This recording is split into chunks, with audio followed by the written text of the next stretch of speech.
ഞാൻ കോവിലൻ സമീപിച്ചത് മധുര രാജധാനിയിലെ രാജ്ഞിയുടെ ചിലമ്പുകളിൽ ഒന്ന് മോഷ്ടിച്ച ഒരു സ്വർണപ്പണിക്കാരനെ ആയിരുന്നു. കോവിലൻ കൊണ്ടുവന്ന ചിലമ്പ് കളവ് പോയ ചിലമ്പുകളിൽ ഒന്നാണെന്ന് രാജാവിനെയും ന്യായാസനത്തെയും അയാൾ തെറ്റിദ്ധരിപ്പിച്ചു. താൻ ചെയ്ത മോഷണക്കുറ്റം കോവിലന്റെ മേൽ ആരോപിച്ച അയാൾ കോവിലനെ മധുരാധിപന്റെ മുന്നിലെത്തിച്ചു.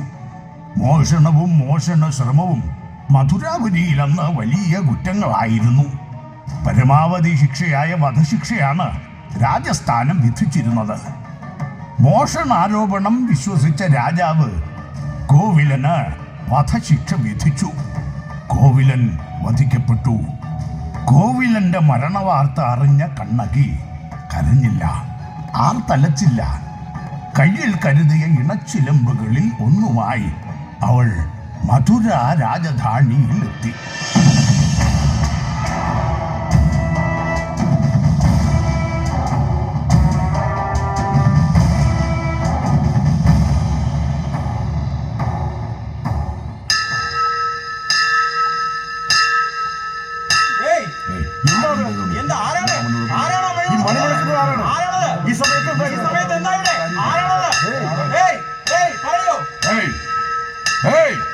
ഇന്ന് വിചാരണയുടെ ദിവസമല്ല, നമ്മെ നേരിട്ട് പരാതി കേൾപ്പിക്കുന്ന ദിവസമല്ല.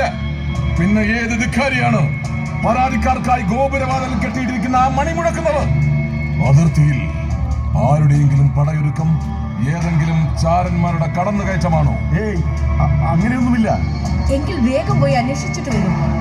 ഏതെങ്കിലും അത്യാപത്താണെങ്കിലോ? ഏതോ ബുദ്ധിക്ക് സ്ഥിരതയില്ലാത്ത സ്ത്രീയാണെന്ന് തോന്നുന്നു. നമ്മുടെ ഭടന്മാർ അവരെ പിടിച്ചു കെട്ടി ഇവിടേക്ക് കൊണ്ടുവരുന്നുണ്ട്. ബുദ്ധിക്ക് സ്ഥിരതയില്ലാത്തതല്ലേ? എന്തിനാ പിടിച്ചു കെട്ടിയത്? അഴിച്ചുവിടാൻ പറയേ, ഉപദ്രവിക്കണ്ട. തുടർച്ചയായി മണിയടിച്ചുകൊണ്ട് നമ്മുടെ ഭടന്മാരോട് അവൾ കാട്ടിയതോ ഭ്രാന്തിയാണെങ്കിലും ധിക്കാരമല്ലേ?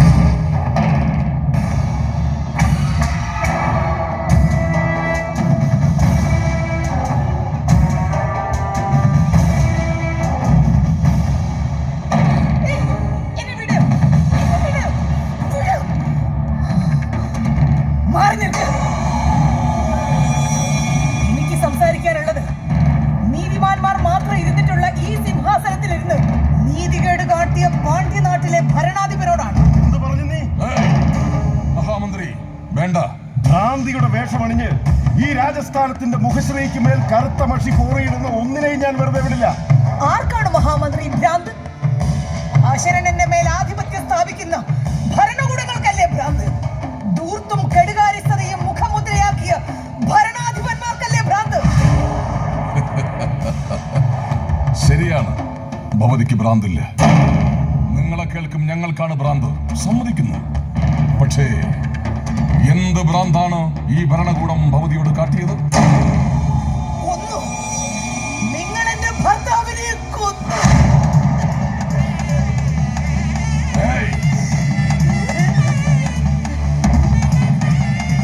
ആരാണിവൾ? ഞാൻ പറയാം. കണ്ണകി, നിങ്ങൾ ചതിച്ചു കൊന്ന കാവേരി പൂമ്പട്ടണത്തിലെ വ്യാപാരി കോവലന്റെ ഭാര്യ. കോവലൻ? ആരാണവൻ? രാജൻ, മഹാറാണിയുടെ ചിലമ്പ് മോഷ്ടിച്ച ആ പരദേശി കള്ളന്റെ വിധവ. കള്ളന്റെ വിധവ? മോഷ്ടാക്കൾക്ക് പാണ്ഡ്യരാജ്യം നൽകുന്ന ഏറ്റവും ചെറിയ ശിക്ഷ മരണമാണെന്നോ ആർക്കാണറിയാൻ കഴിയാത്തത്? ഹേ നീതിമാനായ മഹാരാജാവേ, നിരപരാധികൾക്കും അങ്ങ് വിധിക്കുക മരണശിക്ഷയാണ്. മഹാറാണിയുടെ ചിലമ്പ് മോഷ്ടിച്ച നിന്റെ കോവലൻ എങ്ങനെ നിരപരാധിയാകും? മഹാരാജാവേ, നിങ്ങൾ ഉപജാപക വൃന്ദത്തിന്റെയും സ്തുതിപാഠകരുടെയും നടുവിലാണ്. അതിൽ മന്ത്രിയുണ്ട്, തന്ത്രിയുണ്ട്, കാവൽക്കാർ പോലുമുണ്ട്. നിങ്ങൾ പിടികൂടി കുറ്റവാരോപിച്ച കോവലന്റെ കയ്യിലുണ്ടായിരുന്നത് എന്റെ ചിലമ്പായിരുന്നു. ഹേയ് മഹാമന്ത്രി, ആ ചിലമ്പ് കൊണ്ടുവരാൻ പറയൂ. സോദരി, നിങ്ങളുടെ മനോനില തെറ്റിയിരിക്കുന്നു. അതാ നിങ്ങളുടെ ഭർത്താവിന്റെ കയ്യിൽ നിന്നും പിടിച്ചെടുത്ത ചിലമ്പ്. അതിനരികിലിരിക്കുന്നത് അതിന്റെ ഇണച്ചിലമ്പാണ്. ഇവയ്ക്ക് തമ്മിൽ എന്തെങ്കിലും വ്യത്യാസം ഉണ്ടോ എന്ന് പരിശോധിക്കാം. ഹേ മഹാമന്ത്രി, സ്വർണ്ണപ്പണിക്കാരനോട് വരാൻ പറയൂ. വേണ്ട, ഒരു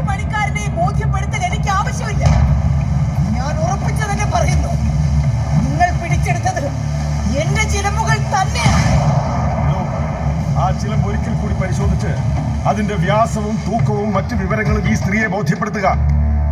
അതെ, എനിക്ക് ബോധ്യമായതാണ് തമ്പുരാൻ. രണ്ടും ഞാൻ പഠിച്ച ചിലമ്പുകളാണ്. സ്വർണം സത്യമാണ്. അത് പണിയുന്നവൻ സത്യസന്ധൻ. അതിൽ കള്ളവും കാവട്യവും നടത്തുന്നവൻ ഇന്നല്ലെങ്കിൽ നാളെ മുച്ചൂടും മുടിയും. ഭർത്താവ് കള്ളനായതിനാൽ എന്റെ കുലത്തിനാണോ കുറ്റം? നീ പണിഞ്ഞ റാണിയുടെ ചിലമ്പിനുള്ളിൽ എന്താണ് നിറച്ചിരിക്കുന്നത്? ഹേയ് സ്വർണ്ണപ്പണിക്കാര്, ചിലമ്പിനുള്ളിൽ എന്താണ് നിറച്ചിരിക്കുന്നതെന്ന് ഇവരെ ബോധ്യപ്പെടുത്തൂ. രാജൻ, വില കൂടിയ മുത്തുകൾ നിറച്ചാണ് ഞാൻ ചിലമ്പുകൾ പണിഞ്ഞിരിക്കുന്നത്.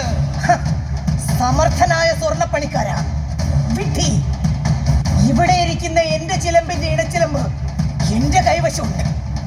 എന്റെ ചിലമ്പുകളിൽ നിറച്ചിരിക്കുന്നത് മാണിക്യവും മരതകവുമാണ്. നിനക്ക് എവിടെ നിന്ന് ലഭിച്ചു ആ ചിലമ്പുകൾ? രാജൻ, ഇവള് കള്ളിയാണ്. ഏതോ ദേശത്തിൽ നിന്ന് മോഷ്ടിച്ചതാണ് ഈ ചിലമ്പ്. മഹാരാജൻ, ഇവളെ ശിക്ഷിക്കണം. കടുത്ത ശിക്ഷ ലഭിക്കാതിരിക്കാൻ സത്യം പറയൂ, എവിടെ നിന്നാണ് നിനക്ക് ഈ ചിലമ്പ് ലഭിച്ചത്? മഹാരാജൻ, ചോള രാജ്യത്തെ രത്നവ്യാപാരിയുടെ ഏക മകളാണ് ഞാൻ. എന്റെ അച്ഛൻ എനിക്ക് വിവാഹ സമ്മാനമായി തന്നതാണ് മാണിക്യവും മരതകവും നിറച്ച ഈ ചിലമ്പുകൾ. 2 ചിലമ്പുകൾ നിറയ്ക്കാൻ വേണ്ടുന്ന രത്നങ്ങളുടെ വില എന്തെന്ന് നിനക്കറിയാമോ? അറിയാം പണിക്കാരെ. ഈ മധുര നഗരവും നിന്നെയും വിലയ്ക്ക് വാങ്ങാൻ തക്ക മൂല്യം ഈ ചിലമ്പിനുള്ളിൽ നിറച്ചിട്ടുണ്ട്.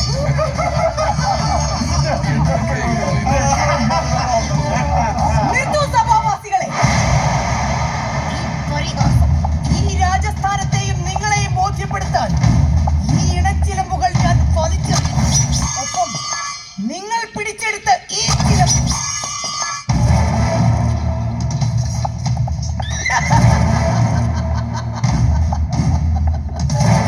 മഹാമന്ത്രി, ഈ രാജസ്ഥാനത്തിന് തെറ്റുപറ്റിയിരിക്കുന്നു. സഭാവാസികളെ, പ്രിയ പ്രജകളെ, നമുക്ക് തെറ്റുപറ്റിയിരിക്കുന്നു. ചെയ്തു പോയ മഹാപരാധത്താൽ കണ്ണകി, നിനക്ക് മുന്നിൽ നാം ശിരസ്സു കുനിക്കുന്നു. ക്ഷമിക്കണം, തെറ്റുപറ്റിപ്പോയി. ആശ്വസിപ്പിക്കാൻ വാക്കുകളില്ല. ആശ്വാസം എനിക്കോ? എനിക്ക് സ്നേഹിക്കാൻ മാത്രമല്ല, ശിക്ഷിക്കാനും അറിയുമെന്ന് നീ അറിയുക.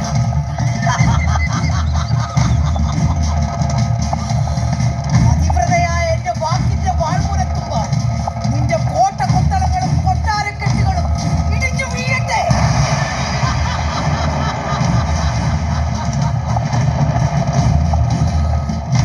രാജാവിന്റെ കൂട്ടാളികളെ, മൃത്യുദേവത മൃതഭൂമിയിലേക്ക് നയിക്കട്ടെ.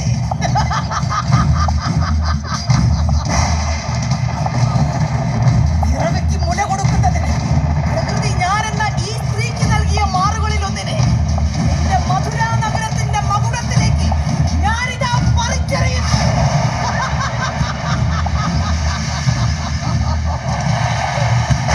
അവിടെ പടരുന്ന തീ നാടും നഗരവും നഗരവാസികളും ഒന്നൊഴിയാതെ കത്തി നശിക്കട്ടെ.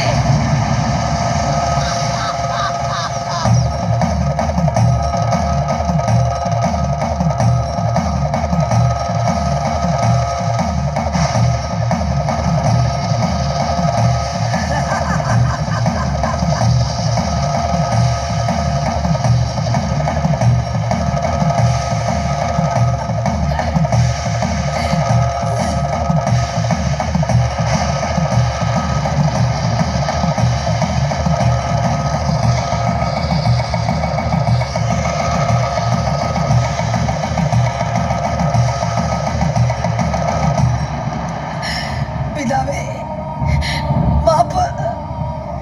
അങ്ങയുടെ വാക്കുകൾ ധിക്കരിച്ചതിന്, ഒരു പിടിവാശി പോലെ മനുഷ്യ മനസ്സ് കണ്ടറിയുവാൻ ശ്രമിച്ചതിന് മാപ്പ്. മാപ്പ്.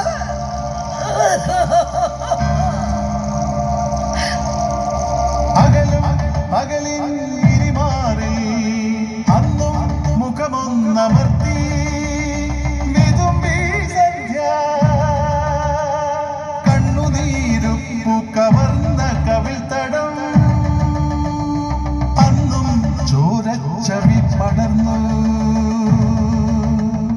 വിടവാങ്ങുകയാണീ ജന്മം ഇരുളിൽ മറവിൽ പോയി മറയാ. നിയതിയുടെ നിശ്ചയം പോലെ എരുതിയിൽ എരിയുന്നു മധുരാപുരി. സ്ത്രീത്വത്തിന്റെ പ്രതീകം പോലെ ആ അഗ്നിക്ക് സാക്ഷിയായി കണ്ണകി. മധുരാ നഗരത്തിന് ഇനി ഒരു രക്ഷക മാത്രം, സാക്ഷാൽ മധുര മീനാക്ഷി. മധുരാപുരിയുടെ ശാന്തിക്ക് കണ്ണകിയോട് ആവശ്യപ്പെട്ടു. എരിഞ്ഞടങ്ങിയ ചാമ്പൽ കൂമ്പാരത്തോട് ഓരം ചേർന്ന് ദക്ഷിണായനത്തിലേക്ക് യാത്രയാവാൻ കണ്ണകിയെ ഉപദേശിക്കുന്നു. പാതി എരിഞ്ഞ മനസ്സും നാളെകളിലേക്കുള്ള പ്രതീക്ഷകളും പേറി ദക്ഷിണ ദിക്കിലേക്ക് കണ്ണകി യാത്രയായി. മകളെ, നിൽക്കൂ. ഇല്ല, എന്റെ പിതാവിന്റെയും മാതാവിന്റെയും മുന്നിൽ വരാനുള്ള അർഹത എനിക്കില്ല. ഒരിക്കൽ ധിക്കരിച്ച മകളെ ഭവിഷ്യത്തുകൾ ഭീകരമാണെന്ന് ഉപദേശിച്ചിട്ടും മനുഷ്യ ജീവിതം അറിയാൻ വാശി പിടിച്ച ഇവളെ ഉപേക്ഷിച്ചേക്കോ അമ്മേ. മകളെ വഴിയിൽ ഉപേക്ഷിക്കുന്നവർ മാതാപിതാക്കളല്ല. അങ്ങനെയും മാതാപിതാക്കൾ വേണം. അവരിലൂടെ കഴിഞ്ഞതൊക്കെ തിരുത്തി എഴുതാൻ കഴിഞ്ഞല്ലോ. മകളെ, പിതാവിനോട് കോപമാണോ? എന്തേ എന്നെ ദർശിക്കുന്നില്ല? പിതാവിന്റെ പാദങ്ങളിൽ നമസ്കരിക്കുന്നില്ല? ഉള്ളുപൊള്ളുന്ന വേദനയായി നിൽക്കുന്ന എനിക്ക് ഒരു ചോദ്യം മാത്രം. എന്ത് ചെയ്യണമെന്നോ എങ്ങോട്ട് പോകണമെന്നോ എനിക്കറിയില്ല.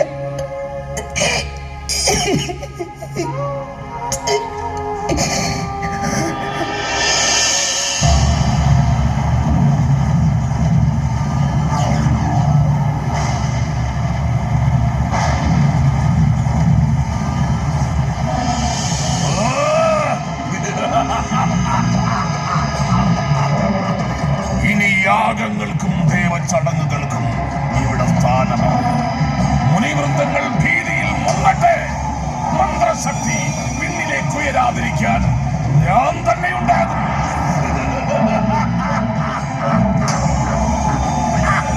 മുനികൾക്കും ദേവന്മാർക്കും ഒരേ വിധി, നാശം.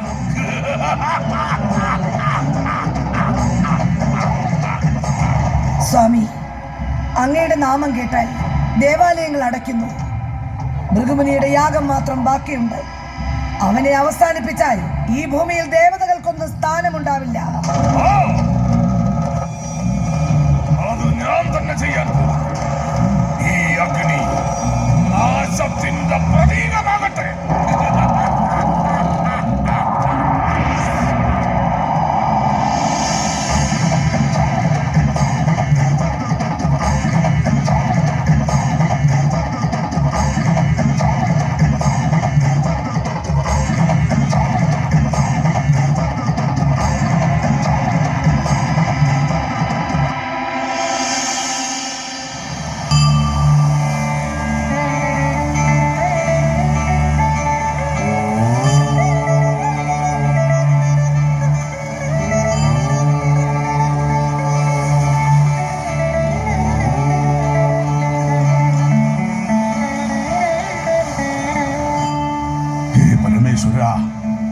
ഹേ മാതാവേ, ധർമ്മം നിലനിൽക്കുന്നില്ല.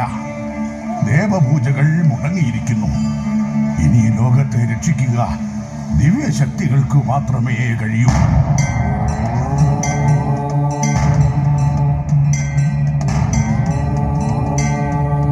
ഭൃഗു, നിന്റെ പ്രാർത്ഥന ഞങ്ങൾ കേട്ടിരിക്കുന്നു. കലികാലധാരികന്റെ ഉഗ്രതയെ ഇല്ലാതാക്കുക എളുപ്പമല്ല.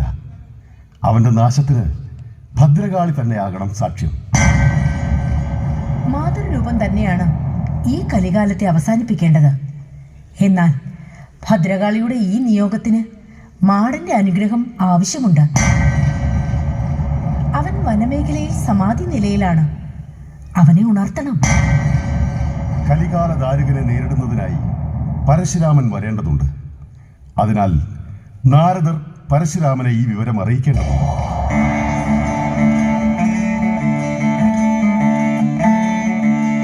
നാരായണ നാരായണ. മഹാപ്രഭു, നമ്മുടെ മനസ്സിൽ ഒരു ശങ്ക. എന്തിനാണ് നാരദർക്ക് ശങ്ക? നാരായണ നാരായണ, കലികാല ദാരുകനെ നേരിടുന്നതിന് പരശുരാമനെ കൊണ്ടുവരാനാണല്ലോ എന്നെ അങ്ങ് ഏൽപ്പിച്ചിരിക്കുന്ന ദൗത്യം. അതാണോ നാരദരുടെ ശങ്കയ്ക്ക് കാരണം? അല്ല പ്രഭു, പരശുരാമനാൽ കലികാല ദാരുകനെ നേരിടാൻ കഴിയുമോ എന്നാണ് നമ്മുടെ ശങ്ക. സ്വാമി, നാരദരുടെ ശങ്ക വെറുതെ അല്ല എന്ന് നമുക്കും തോന്നുന്നു. അതിനും വഴിയുണ്ട് ദേവി. ദേവിയുടെ പുത്രന്മാരെയും ഈ ദൗത്യം കർമ്മനിരതരാക്കട്ടെ. പുത്രന്മാർ? അങ്ങ് പറയുന്നത് ആരെയാണ് സ്വാമി? ദേവിയുടെ വളർത്തുപുത്രൻ പഞ്ചുരുളി. പഞ്ചുരുളിയാണ് ഈ കർമ്മത്തിന് അനുയോജ്യൻ. അവന്റെ വരവോടെ മാടൻ സമാധിയിൽ നിന്നും പുറത്തു വരും. സ്വാമി, എന്ത്? മാടൻ സമാധിയിൽ നിന്ന് പുറത്തു വരുമെന്നോ? അത് എങ്ങനെ സംഭവിക്കും സ്വാമി? പഞ്ചുരുളിയുടെ അതിശക്തമായ ദംഷ്ട്രകളാണ് ആ കർമ്മം നിർവഹിക്കുന്നത് ദേവി. എല്ലാം ദേവിക്ക് തന്നെ നേരിട്ട് ബോധ്യമാകും.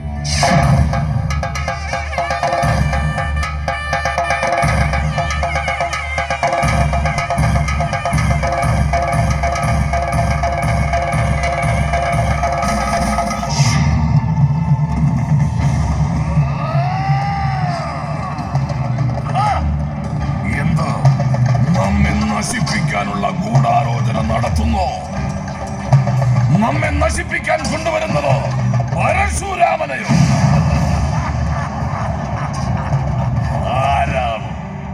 ആരാണ് ഈ രാമൻ? ആരാണെങ്കിലും എന്റെ കയ്യിൽ കിടന്ന് പ്രാണന് വേണ്ടി പിടയും. ഇതന്നു തീരും. നമ്മുടെ ശക്തി അറിയില്ല. ഘോരരൂപിണി, ഘോരരൂപിണി. എന്തു പറ്റി സ്വാമി? അങ്ങ് എന്തിനാണ് ഇത്രയും അസ്വസ്ഥനായിരിക്കുന്നത്? നമ്മെ വിളിച്ചത് എന്തിനാ സ്വാമി? ഘോരരൂപിണി, അറിഞ്ഞോ നീയോ? നമ്മെ മുച്ചൂടും നശിപ്പിക്കാൻ അടുത്തൊരവതാരപ്പിറവി വരുന്നുണ്ടത്രേ. ആരാ അവതാരപ്പിറവി? പരശുരാമൻ വരട്ടെ. ഏത് രാമൻ വന്നാലും ആ ജന്മം ഈ കലികാല ദാരികന്റെ മാന്ത്രിക താന്ത്രിക വിദ്യകൾക്കും നമ്മുടെ ശക്തികൾക്ക് മുന്നിലും വെറും തൃണം മാത്രം. ഞാൻ നമ്മുടെ ശക്തി അറിയിച്ചു കൊടുക്കണം. അങ്ങനെ അട്ടഹസിച്ച് കളയരുത് സ്വാമി. അങ്ങ് വിചാരിക്കുന്ന പോലുള്ള ഒരു ജന്മമല്ല പരശുരാമൻ. അദ്ദേഹത്തിന്റെ തപശക്തിയും യുക്തിയും ബുദ്ധിയും അങ്ങേക്ക് അറിവില്ലാഞ്ഞിട്ടാകും ഇങ്ങനെ പറയുന്നത്. അദ്ദേഹം തന്റെ പിതാവിന്റെ ആജ്ഞ അനുസരിച്ചാണ് സ്വമാതാവിന്റെ തല വെട്ടിയെടുത്തത്. പകരം പിതാവ് നൽകിയ വരത്താൽ മാതാവിന് ജീവൻ നൽകുകയും ചെയ്തിട്ടുള്ളതാണ്. അത് മാത്രമല്ല, ദുർവാസാവിനെ പോലെ ക്ഷിപ്രകോപിയും ക്ഷിപ്രപ്രസാദിയുമാണ്. അതാണ് അദ്ദേഹത്തിന്റെ ചരിത്രം. വെറുമൊരു ജന്മമാണെന്ന് അങ്ങ് കരുതരുത്. സൂക്ഷിക്കണം.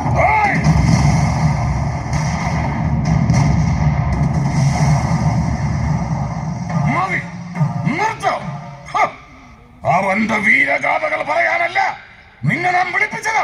എന്തോ നിനക്ക് നമ്മുടെ ശക്തിയെ വിശ്വാസമില്ലേ? ഇല്ലെങ്കിൽ വേണ്ട, പോകാൻ. ഞാൻ അങ്ങനെയല്ല പറഞ്ഞത്.